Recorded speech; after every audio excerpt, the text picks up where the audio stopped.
Hello everyone, जैसा कि आप सभी को पता है पीटेट 2020 की डेट आ चुकी है और 16 सितंबर को इसका एग्ज़ाम होने वाला है। 11 सितंबर को आपने इसके लिए एडमिट कार्ड डाउनलोड कर लिए होंगे, यानी कि 11 सितंबर की सुबह मॉर्निंग में इसके एडमिट कार्ड डाउनलोड होना चालू हो गए थे। ये रात को ही आ गया था 10 सितंबर को। इसमें मैं स्ट्रेटजी की बात करूंगा कि हमें किस तरह से पेपर को अटेम्प्ट करना है ताकि हमारे 400 प्लस मार्क्स आएँ। 400 प्लस मार्क्स लाने के लिए हमें किस तरह की स्ट्रेटजी अपनानी चाहिए, ओएमआर को किस तरह से भरना चाहिए, हमें स्टार्टिंग में ओएमआर भरना चाहिए, लास्ट में जाके ओएमआर सीट भरनी चाहिए, उसके फायदे क्या नुकसान हो सकते हैं, कौन सा पेपर हमें सबसे पहले अटेम्प्ट करना चाहिए, कौन सा section, mental ability, teaching aptitude, general awareness और हिंदी और इंग्लिश में, क्योंकि काफ़ी महत्वपूर्ण होता है कि हमारा कोई सवाल नहीं छूटे।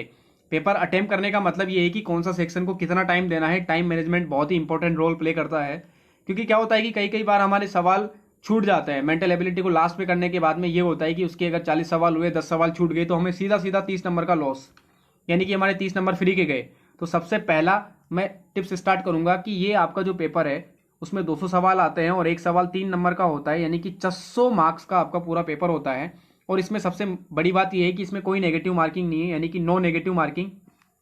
और नॉन नेगेटिव मार्किंग जो है इसका मतलब आपको पूरे 200 के 200 सवाल करने हैं, किसी भी हालत में आपको चाहे ओमार सीट कैसे भी भरनी हो, मगर 200 सवाल आपको करने हैं। ये बात तो आपको पक्का समझ में आ गई होगी, क्योंकि कोई नेगेटिव मार्किंग इसमें नहीं है।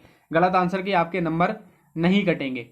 अब देखो, हमें ओएमआर सीट कैसे भरनी चाहिए, स्टार्टिंग में भरना चाहिए, सबसे लास्ट में भरना चाहिए, ये भी इंपॉर्टेंट रोल प्ले करता है।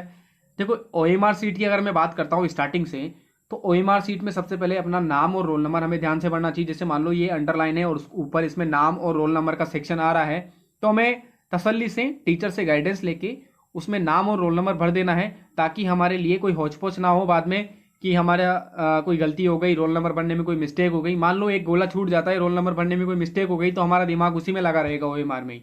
ठीक है, तो आराम से सबसे पहले ओएमआर को भर लेना है, अपना नाम वगैरह सब कुछ। गोला भरने की जब बात आती है तो मैं यही सजेस्ट करूंगा, मेरे पर्सनल एक्सपीरियंस से और जो फीडबैक मिलता है, हमें स्टार्टिंग में जैसे जैसे सवाल करते जाएंगे वैसे वैसे हमें क्या करना है, ओएमआर सीट भरना है। देखो क्या होता है कि अगर हम स्टार्टिंग से करते हैं तो बहुत बढ़िया फायदा है, स्टार्टिंग से नहीं करते हैं तो नुकसानदायक क्या हो सकता है कि जैसे मान लो आप लास्ट में एक साथ भर रहे हैं 200 सवाल को। अब 200 सवाल की ओएमआर आप एक साथ भर रहे हैं, मान लो गलती से भी एक गोला आपका से छूट जाता है तो पूरी ओएमआर सीट गलत हो जाएगी बाद में। कभी कभी हड़बड़ाहट में, जल्दबाजी में एक गोला भी अगर छूट गया तो पूरी ओएमआर सीट गलत हो जाएगी। और मैं यही बोलूंगा कि जैसे जैसे आप सवाल करते जाते हो वैसे वैसे आपने ओएमआर सीट भरना है, ताकि अगर आपको कोई, जैसे मान लो किसी सवाल में डाउट है, मान लो 5 सवाल आपने शुरुआत में कर लिए, मान लो 1 2 3 4 5, तो चौथे सवाल में आपको डाउट है तो उसकी जगह खाली छोड़ देना, बाकी जो ये ऑप्शन है चारों इनको भर दो। और भरने का तरीका क्या होता है कि बिल्कुल ऐसे गोला करो, डार्क करो इसको, ताकि कोई भी जगह खाली नहीं छूटे इसके अंदर। बिल्कुल इस तरह से ये परफेक्ट होता है। ये परफेक्ट है कि आपको इसी तरह से गोला भरना है। आप ये इस तरह से कुछ चीजें बाहर निकाल दिया आपने, इसको खाली छोड़ दिया इस तरह से, ये गलत तरीका हो जाता है। ठीक है ना, सबसे परफेक्ट ये गोला भरने का तरीका है। इस तरह से आपने भरा, ये गलत तरीके होंगे तीनों। इस तरह से आपको गोला नहीं भरना है, वहां पे आपको इंस्ट्रक्शन दिया रहेगा किस तरह से आपको गोला भरना है। तो कंक्लूजन क्या है ओमार सीट का, कि आपको जैसे जैसे जैसे आपने मेंटल एबिलिटी पहले स्टार्ट किया तो आपको मेंटल एबिलिटी के सारे आंसर भर देना है, ताकि हमारे लास्ट मिनट का प्रेशर ना रहे, लास्ट टाइम का प्रेशर ना रहे, दिमाग में कोई गलती ना हो ओएमआर सीट भरने में। ये बात क्लियर है आप सभी को। अब स्ट्रेटजी क्या होनी चाहिए कि हमें कौन सा पेपर, कौन सा सेक्शन सबसे पहले करना चाहिए, mental ability, teaching aptitude, general awareness या फिर हिंदी और इंग्लिश। देखो क्या होता है कि चारों सेक्शन बराबर बराबर नंबर के होते हैं, बराबर बराबर प्रश्न होते हैं इसमें, 50-50 नंबर के प्रश्न होते हैं इसमें, यानी कि 200 सवाल। और ये 150 नंबर का, 150 नंबर का, 150 नंबर का, 150 नंबर का, यानी कि 600 नंबर के। ये बात तो आपको पता लग गई, 50 सवाल 150 नंबर के हैं।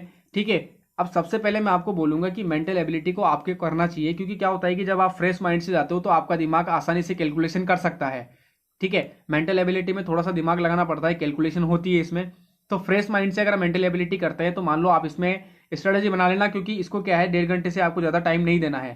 क्योंकि 1.5 घंटे से अगर आप इसको ज़्यादा टाइम देते हैं तो आपके इधर कम टाइम मिलेगा आपको, यानी कि आपके लिए टाइम कम हो जाएगा, क्योंकि 1.5 घंटे में आपको पता है कि 90 मिनट होता है। ठीक है, तो आपके लिए टाइम, इसको 90 मिनट आप दे दो मेंटल एबिलिटी को, और इसके 50 सवाल कर लो 1.5 घंटे में कैसे भी करके। ठीक है, चाहे स्पीड से करो, स्लो करो, कैसे भी करना है, आपको मेंटल एबिलिटी के सारे सवाल करने हैं। मेंटल एबिलिटी में क्या होता है कि सवाल या तो गलत है या फिर सही है। अगर आपको सवाल को आपने सोल्व कर दिया तो उसकी, आप मैं बता दूं, 90% सही होने के चांसेस रहते हैं मेंटल एबिलिटी में। अगर आपको सवाल नहीं आ रहा है तो फिर आप तुक्का ही लगाओगे और उसमें गलत भी हो चाहे सही भी हो, आपकी किस्मत है। ठीक है, तो मैं यही बोलूंगा सबसे पहले आप मेंटल एबिलिटी को करो, ये अच्छा स्कोरिंग सब्जेक्ट होता है। अगर आपके 150 में से 120 प्लस भी आते हैं तो आपके लिए कहीं ना कहीं ये टाइम मैनेजमेंट आपके लिए सही हो जाएगा, और 120 मार्क्स अगर आप यहाँ पे लाते हो तो आपके लिए फायदेमंद रहेगा। और 120 मार्क्स मेंटल एबिलिटी में आ जाते हैं, 100 प्लस तो आप आसानी से स्कोर कर लोगे। 30 सवाल या फिर 35 सवाल 32 सवाल आप आसानी से इसमें कर सकते हो मेंटल एबिलिटी में, ऐसा मानता हूँ, क्योंकि ज़्यादा टफ नहीं आती है मेंटल एबिलिटी, जनरल सब्जेक्ट पे होती है। दूसरी बात, आप सेकंड नंबर पे जो है टीचिंग एप्टीट्यूड पर आए और एप्टीट्यूड टेस्ट पे आए, क्योंकि क्या होता है कि इसमें 3, 2, 1 और 0 ये मार्किंग होती है, 1 और 0। इसमें क्या होता है कि सही आंसर के 3 नंबर मिलते हैं, थोड़ा सा मॉडरेट आंसर के 2 नंबर मिलते हैं, और थोड़ा सा लो आंसर के 1 नंबर, और गलत आंसर के 0 नंबर।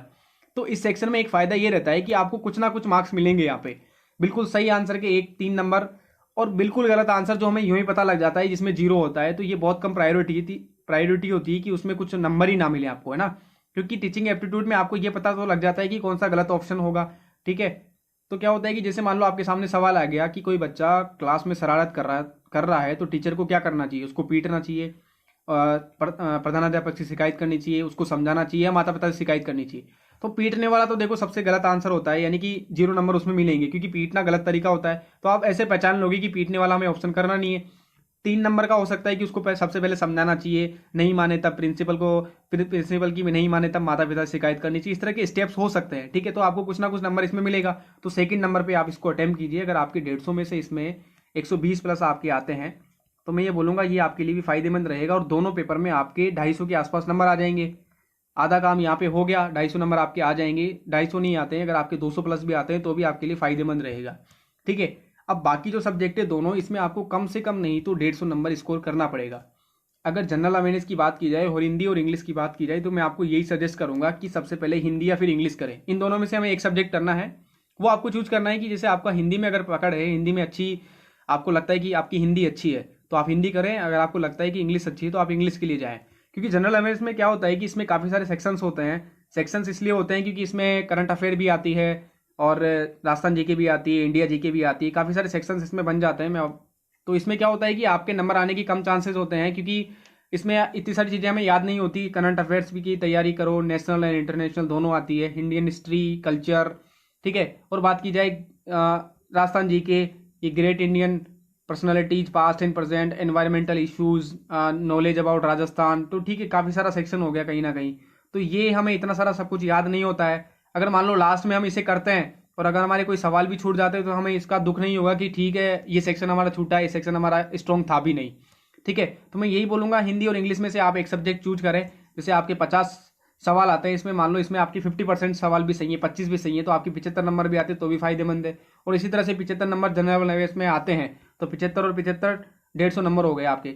और उधर से अगर 200 नंबर भी आते हैं तो आपके 350 प्लस आसानी से स्कोर हो जाएगा, ठीक है। ये तो सबसे कम लिया है मैंने। अगर आपके, मैं तो ये मान के चलता हूँ कम से कम 250 तो आपके उस पेपर में आएंगे, और इधर कम से कम 200 नंबर आएंगे, तो 450 नंबर तो आपके आ जाएंगे, 400 से प्लस। तो आपको टारगेट यही रखना है 350, 400, 350, 400। अगर 350 प्लस आपके आते हैं तो कट ऑफ इतना ही रहती है, लगभग जनरल की भी कट ऑफ इतना ही रहती है।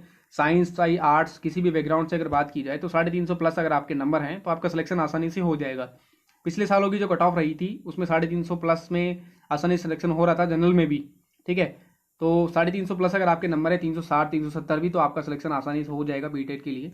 तो आप इसी स्ट्रेटजी के साथ जाएं ताकि आपका कोई सवाल भी नहीं छूटे, सारे सवाल हो भी जाएं और अच्छे मार्क्स आपको मिले, ठीक है। Thank you very much, all the best.